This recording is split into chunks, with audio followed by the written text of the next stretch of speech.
अनुशासित लेकर के हम अखाड़ा निकालेंगे।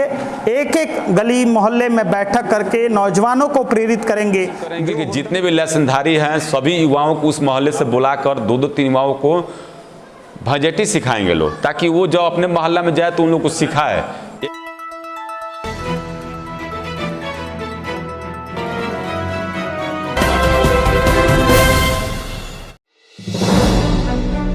केंद्रीय अखाड़ा समिति के अध्यक्ष बनने के बाद बबलू शाह ने नए कमेटी का किया गठन। देखिए किसको क्या मिला जिम्मेदारी। 23 तारीख को महावीरी सरस्वती विद्या मंदिर मखदूम सराय में केंद्रीय अखाड़ा समिति का एक बैठक हुआ, जिसमें समिति के सभी पदाधिकारी एवं दुर्गा पूजा और महावीरी झंडा के सभी लाइसेंसी इस बैठक में उपस्थित रहे और सर्वसम्मति से उसमें बबलू जी को केंद्रीय अखाड़ा समिति का अध्यक्ष चुना गया और समिति ने निर्णय लिया कि नई कमेटी बबलू जी बनाएंगे, क्योंकि आप लोग को मालूम है कि हमारे केंद्रीय अखाड़ा समिति के अध्यक्ष सुधीर जायसवाल जी का निधन हो गया था और उसके बाद हम लोग के ऊपर नए अध्यक्ष का निर्वाचन का दबाव था। हमारे बड़े भाई स्वर्गीय सुधीर जायसवाल जी ने इसको सींचा है, इसको आगे बढ़ाया है। वो हमारे केंद्रीय अखाड़ा समिति के अध्यक्ष हुआ करते थे।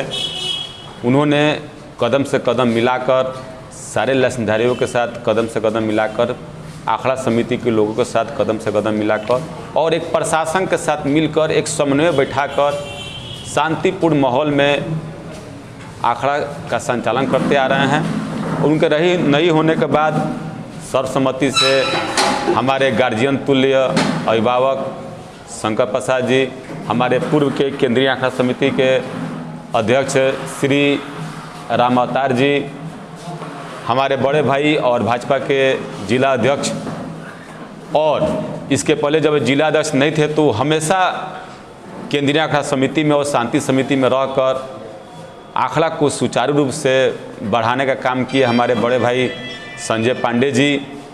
इन्होंने ही हमको शांति समिति में और हमारे संरक्षक श्री प्रवीण कुमार गोप जी ने शांति समिति में रख के हम लोग को दायित्व दिया। हम लोग लगभग 2007 से काम करते आ रहे हैं और आज एक बहुत बड़ा जिम्मेदारी मिल रहा है। केंद्रीय अखाड़ा समिति का अध्यक्ष का पद सर्वसम्मति से चुना गया है और मैं वादा करता हूं कि हमारे जितने भी अभिभावक हैं, हमारे जितने भी लाइसेंसधारी हैं, हमारे जितने भी अखाड़ा समिति के अध्यक्ष हैं, चाहे दुर्गा पूजा हो, दशहरा हो, गणेश पूजा हो, सरस्वती पूजा हो, सभी को एक साथ लेकर और हमारे जो प्रशासन का जो भी दिशा निर्देश होगा, प्रशासन का जो भी सहयोग होगा, उनसे सहयोग लेकर एक पुल का काम करेंगे और अखाड़ा समिति और प्रशासन को एक साथ मिला के समन्वय बैठाकर शांतिपूर्ण और अनुशासित तरीक़ा से अखाड़ा को निकालने का कार्य करेंगे। इसके साथ साथ मुझे जिम्मेदारी दी गई है कि केंद्रीय अखाड़ा समिति का विस्तार किया जाए। इसमें बहुत सारे हमारे गार्जियन तुल्य लोग थे जिन्होंने इच्छा जाहिर की कि भाई आप लोग युवा हैं, आप लोग आगे आइए लो, हम लोगों को संरक्षण मंडल में रखिए लो ताकि आप लोग का मार्गदर्शन करते रहें। और सही मायने में सभी लोगों का मार्गदर्शन सदैव मिलता रहा और सभी लोगों को लेकर एक समिति, एक कमेटी को तैयारी की गई है जिसका नाम मैं आप लोगों को बताऊंगा। सबसे पहले एक चीज़ मैं बताना चाहता हूं, विगत कई वर्षों से हमारे 5-4-9 अखाड़ा थे जिस अखाड़ा से एक भी समिति में कोई नहीं था, लेकिन इस बार रखा गया है। 4 अखाड़ा जो पकड़ी बेंसार झूनापुर से आता था हकाम से, जो जेपी चौक होते हुए फिर अपने स्थान पर चला जाता था, उनमें से कुछ लोगों को रखा गया है। और 5-6 अखाड़ा थी जो दशहरा पूजा में 2 दिन के बाद विसर्जन किया जाता था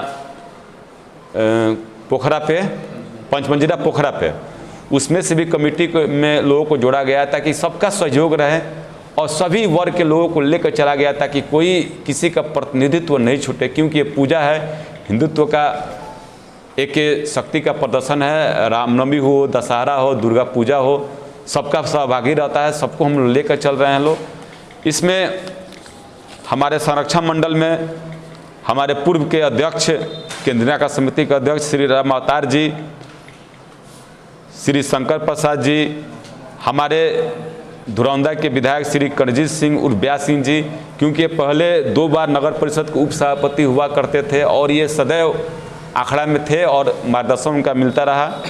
और हमारे गार्जियन जो लगातार 15 वर्षों से संरक्षण मंडल में स्थापित हैं, श्री परवीन कुमार गोप जी, हमारे जिला के अध्यक्ष और हमारे बड़े भाई श्री संजय पांडे जी, श्री दयानंद प्रसाद जी, और हमारे बड़े भाई अधिवक्ता जो पहले पूर्व में उपाध्यक्ष थे उनको संरक्षण मंडल में रखा गया, श्री राजू रंजन उर्फ राजू जी, हमारे मेडिकल आयुर्वेदिक कॉलेज के प्रोफेसर श्री डॉक्टर राजा प्रसाद जी, हमारे बड़े भाई जो पूर्व के उपाध्यक्ष थे समिति में श्री विकास कुमार सिंह उर्फ जीसू सिंह जी, श्री ओम प्रकाश जी। ये ओम प्रकाश जी दक्षिण टोला के दुर्गा मूर्ति आखड़ा नंबर 1 के लसनधारी हैं, जो 3 दिन के बाद जो विसर्जन करते हैं उनको रखा गया है। श्री अशोक कुमार गुप्ता जी शांति वट वृक्ष, जो हमेशा सदैव सोनाटोली हो, पुरानी बाजार जी हो, इसमें हमेशा सक्रिय रहते हैं और समाज को एक साथ लेकर चलते हैं। और हमारे आज़ादी लाल शाह जी गार्जियन, श्रीमती अनुराधा गुप्ता जी जो पूर्व के चेयरमैन थी और वो भी हमेशा सक्रिय रहती हैं, श्री श्याम नागालिया जी, बड़े भाई श्री पवन कुमार जायसवाल जी, श्री देवेंद्र गुप्ता जी और श्री सुधाकर प्रसाद जी, इनको संरक्षण मंडल में रखा गया। और इन्हीं के लोगों के मार्गदर्शन में हम लोग कार्य करेंगे लोग, जो हमारी युवा टीम है इनको ये कार्य करेंगे लोग और सही तरीक़ा से इनके मार्गदर्शन में सदैव हम लोग चलेंगे लोग और समिति को मजबूत करेंगे लोग और जितने भी आखड़ा है उसको अनुशासित तरीक़ा से निकालेंगे लोग। उसके बाद महासचिव का दायित्व आता है, एक बड़ा दायित्व होता है, उनके भी कंधे बहुत बड़ा जिम्मेदारी है और हमेशा इन्होंने बजरंग दल का और विश्व हिंदू परिषद का कार्य किया। सिवान शहर में हमेशा एक्टिव रहे हैं, युवाओं में इनका खासा पकड़ है। श्री जन्मेजय कुमार जी को महासचिव बनाए हैं लोग और हमारे बड़े भाई कैलाश कश्यप जी को उपाध्यक्ष बनाया गया है। हमारे बड़े भाई श्री पंकज सराफ जी को उपाध्यक्ष बनाया गया है, सन्नी कुमार जी को उपाध्यक्ष बनाया गया है और नौलपुर के सक्रिय लगातार 4 बार पार्षद उनकी पत्नी रही श्री सुभाष चौहान जी को हम लोगों ने उपाध्यक्ष बनाया है। और हमारे विधायक जो व्यासदेव प्रसाद के पुत्र हैं मुकेश सिंह कुशवाहा उर्फ बंटी जी को बनाया गया है। और जो बनिया टोली के अभी निष्क्रिय हो गए थे लेकिन पहले बहुत सक्रिय हुआ करते थे, अभिषेक कुमार उर्फ जिम्मी जी, ये बनिया टोली और उधर सराय में उनका खासा पकड़ है, युवाओं में पकड़ है और इनके आने से हमारा कमेटी मजबूत होगा और युवा इनके बात को मानते हैं। इनको भी हम लोग उपाध्यक्ष के पद पर रखे हैं लोग। उप सचिव में श्री विजय जायसवाल जी, श्री दुर्गाराम जी जो अम्बेडकर नगर के हैं, ये जो 4 जो आंकड़ा निकलता है उसके लसनधारी है, उनको भी रखे हैं लोग। संतोष कुमार यादव, गणेश कसेरा, सत्यम भारती, इनको उप सचिव बनाया गया है। कोषाध्यक्ष जो पूर्व के कोषाध्यक्ष है श्री कृष्णा जी प्रसाद को, उनको कोषाध्यक्ष बनाया गया है। और प्रवक्ता उत्तम कुमार सोनी जो हमारे गार्जियन तुल्य जसोदानंद सोनी के पुत्र हैं और वहाँ के लसनधारी भी हैं, बहुत कर्मठ हैं, उनको प्रवक्ता बनाया गया है। और हमारे बड़े भाई राहुल तिवारी जी जो हमेशा हम लोग को सहयोग करते हैं, उनको संगठन मंत्री बनाया गया है। बड़े भाई राजेश श्रीवास्तव जी को संगठन मंत्री बनाया गया है। हमारे भाई अमित कुमार सिंह उर्फ सोनू जी को संगठन मंत्री बनाया गया है। शर्मा जी शाह जो श्रीनगर से आते हैं उनको बनाया गया है। और हमारे प्रेजेंट में जो उप चेयरमैन के पति हैं और पार्षद भी हैं, जयप्रकाश गुप्ता जी को हमारे दोस्त और मित्र अभिमन्यु कुमार सोनी जी को बनाया गया है। सुधीर जी के देहांत उपरांत उनके लड़के विनीत राज। सुधीर जी का बहुत योगदान रहा है, इसलिए उनको भी संगठन में रखे हैं लोग। विनीत राज जी उनको भी संगठन में जोड़े हैं लोग, और हमारे मित्र संतोष राउत जी को भी संगठन मंत्री बनाए हैं लोग। इसमें मीडिया का खासा रोल रहता है, इसलिए हम लोग ने 2 मीडिया प्रभारी बनाए हैं लोग, एक श्री सचिन कुमार जी को और दूसरा श्री अमित कुमार उर्फ मोनू जी को। सदस्य में सुनील अरोड़ा, सुधांशु कुमार सोनी, राजकुमार बासफोर, श्री बादल कुमार बेहाउत, सुदर्शन चौधरी, शंकर जी शाह, मनोज जायसवाल, सुधांशु सरैया उर्फ बबलू जी, श्री सुभाष सिंह कुशवाहा, ये सुभाष सिंह कुशवाहा जो बेंसार के लाइसेंसधारी है उनको रखा गया है, श्री मनीष कुमार सिंह उर्फ सोनू जी जो रामदेव नगर के हैं और दुर्गा पूजा में काफ़ी सक्रिय रहते हैं उनको रखा गया है। प्रेम माझी जी जो ढाला उस पारा उनका दुर्गा पूजा बहुत धूमधाम से मनाते हैं उनको रखा गया है। राजन शाह जो पूर्व के वार्ड पार्षद हैं महादेवा को उनको रखा गया है। श्री अनमोल कुमार जी, श्री अनिल शाह जो पकड़ी के महावीर पूजा के लाइसेंसधारी है उनको रखा गया है। श्री टिंकू कुमार सिंह जो रेनुआ के हैं वो भी हमेशा सक्रिय रहते हैं उनको रखा गया है। श्री कृष्णा जी शाह, श्री बबलू सोनी और श्री आलोक कुमार को ये कमेटी बना हुआ है। और हमारे कमेटी ने एक साथ निर्णय लिया है कि जितने भी अखाड़ा है सारे अखाड़े में जाकर बैठक करेंगे लोग और वहाँ पर संगठन को मजबूत करेंगे लोग, ताकि जब कोई भी अखाड़ा निकले तो हमारे एक विषय पर हमारे जितने भी अखाड़ा जो खेलते हैं सभी लोग अनुशासित तरीका से अखाड़ा को बढ़ाए, किसी भी तरह का कहीं भी कुछ भी विध्वंस न हो, समाज में कोई मतभेद न हो, प्रशासन का जो भी दिशा निर्देश हो ये लोग माने लो। हम लोग कमेटी का तैयार करेंगे लोग। कि मुहर्रम पर्व को लेकर भी अखाड़ा समिति कुछ जिम्मेदारियां हैं या मुहर्रम पर्व में शांति समिति की तरफ से जो भी होता है हम लोग को आता है, निर्देश हम लोग करते हैं लोग।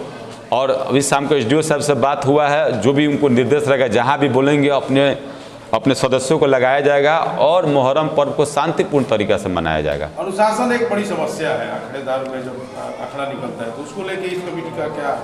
सबसे ज़्यादा हम लोग अनुशासन पर ही ध्यान देंगे लोग, क्योंकि जिस संगठन में अनुशासन नहीं रहता वो संगठन टूट जाता है, बिखर जाता है। जहाँ अनुशासन नहीं रहे वो संगठन भी टूट जाता है, वो घर भी टूट जाता है।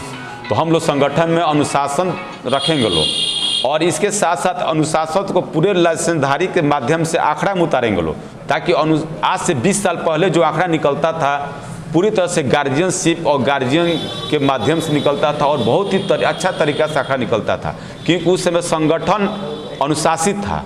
इसलिए सर्वप्रथम हम लोग अनुशासन से ही अखाड़ा निकालेंगे लोग, ताकि बढ़िया से निकले और शांतिपूर्ण तरीका से निकले। चुनौतियाँ तो बहुत है। सबसे पहले चुनौती है कि जो हमारे अखाड़े बिखर चुके हैं उसको जोड़ना है।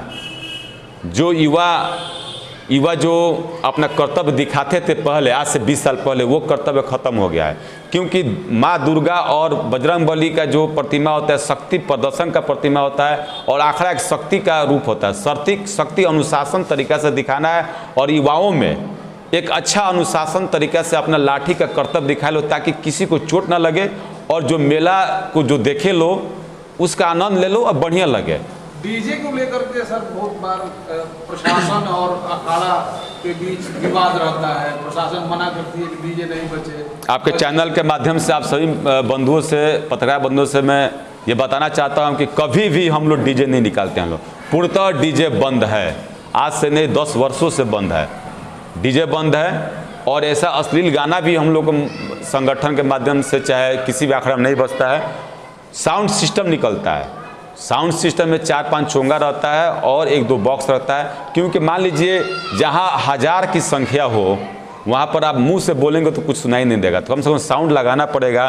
कोई अच्छा गायकार हो, चाहे अपने धर्म का कोई गीत गाता हो, तो साउंड के माध्यम से दूर तक जाएगा। तो सिर्फ साउंड सिस्टम है, एक कहीं भी डीजे का व्यवस्था हम लोग में अखाड़ा में नहीं रहता है। अरे बबलू जी, एक सवाल है कि आपने कहा कि लाठी का कर्तव्य दिखाने के लिए विगत कुछ वर्ष पहले लाठी को सिखाने के लिए अखाड़ा से समय पहले भी इस तरह के सिखाए जाते थे, लेकिन तो सब बंद है, फिर भी आप इस पर जोर दे रहे हैं। भाई इसलिए कि अभी हम लोग का महावीर पूजा 1 से 1.25 महीना है, तो हम लोग कोशिश करेंगे कि जितने भी लाइसेंसधारी हैं सभी युवाओं को उस मोहल्ले से बुलाकर 2-3 युवाओं को भजटी सिखाएंगे लोग, ताकि वो जब अपने मोहल्ला में जाए तो उन लोग को सिखाए। एक हम लोग टीचर रख के 2-3 टीचर रख के एक कार्यक्रम शुरू करेंगे लोग, आप देखिएगा लोग। ताकि हम चाहते हैं कि हमारे युवा जो अपना शक्ति भूल गए हैं, जैसे हनुमान जी अपना शक्ति भूल गए थे तो उनको ऋषि मुनि को याद दिलाना पड़ा, वैसे भी हमारे सिवान के युवा अपना शक्ति को भूल गए हैं, उन लोगों को हम लोग के माध्यम से इलाज दिलाना है और सही तरीक़ा से बजटी सिखाना है ताकि वो अच्छा कर्तव्य दिखाएं लोग। ये हम लोग करेंगे लोग। देखिए, समाज का काम और समाज के कार्य को करने के लिए जब जब समाज ने आवाज़ दिया है, जन्मेजय कुमार खड़ा रहा है। वो केंद्रीय महासचिव बने या न बने ये कोई मायने नहीं रखता है, लेकिन सभी अखाड़ा समितियों के और जो अभी कमेटी बनी है सबको एक साथ लेकर के चलने की जिम्मेवारी है और महासचिव एक बड़ी जिम्मेदारी होती है और मैं बखूबी उसको निभाने का प्रयास करूंगा। प्रशासन और जो अखाड़ा समितियां हैं, जो लाइसेंसधारी हैं, दोनों के बीच की कड़ी का काम अध्यक्ष महासचिव करता है और पूरी कमेटी करती है। उसी कड़ी में आगे बढ़ कर के हम अपनी जो भी दुर्गा पूजा समिति है, महावीरी अखाड़ा है या गणेश उत्सव है, सरस्वती पूजा है या राम जी की शोभा यात्रा है, सभी आयोजन जितने भी हिंदू धर्म, हिंदू संस्कृति को मानने वाले, इस सत्य सनातन धर्म भारत की संस्कृति को मानने वाले जितने पर्व होते हैं, उस पर्व को बखूबी निभाने के लिए और सभी समाज के सभी बंधुओं को, सिवान नगर के और आसपास के गांवों के सबको एक साथ लेकर के काम करेंगे हम लोग। और जो नई कमेटी बनी है सभी नौजवान और जवान कार्यकर्ताओं को लेकर के बनी है, सभी समाज के बंधुओं का प्रतिनिधित्व इस कमेटी में रखा गया है और जितने हमारे अभिभावक हैं सबके आशीर्वाद को लेकर के हम आगे बढ़ेंगे। और रही बात समस्या, तो आगे बढ़ने पर समस्या आती रहती है। कहा गया है जीवन में कुछ करना है तो मन को मारे मत बैठो और आगे आगे बढ़ना है तो हिम्मत हारे मत बैठो। इसलिए आगे बढ़ेंगे और एक शब्द है संस्कृत का, चरय वेति चलना, जिसका काम है न रुकना न थकना, निरंतर आगे बढ़ना। यही अपना धाम है, यह हमारा नगर है और इस नगर को सुसज्जित, व्यवस्थित, अनुशासित लेकर के हम अखाड़ा निकालेंगे। एक एक गली मोहल्ले में बैठक करके नौजवानों को प्रेरित करेंगे, जो हुड़दंग करते हैं उसको अनुशासित तरीके से हम, राम जी हमारे आराध्य हैं और हम हनुमान के उपासक हैं, इसलिए अभी तुरंत महावीरी झंडे का मेला है तो हम व्यवस्थित तरीके से जिस तरह शक्ति और बल बुद्धि के प्रतीक हमारे हनुमान जी हैं, उसी प्रतीक को आगे लेकर के हम सब नौजवान चलने वाले हैं। यही विषय आज की जो कमेटी के माध्यम से और मैं आपके चैनल के माध्यम से जितने भी नगर के अंदर हमारे इस आयोजन में लगने वाले, जो इस कार्यक्रम में सहयोग करते हैं, जो अलग अलग मोहल्लों में जो अखाड़ाएँ लगती है, सबसे मैं निवेदन करूंगा कि व्यवस्थित होकर के अखाड़े में निकले ताकि यह नगर फिर से वह पहचान हासिल करे जो आज से 15 साल 20 साल पहले हुआ करता था।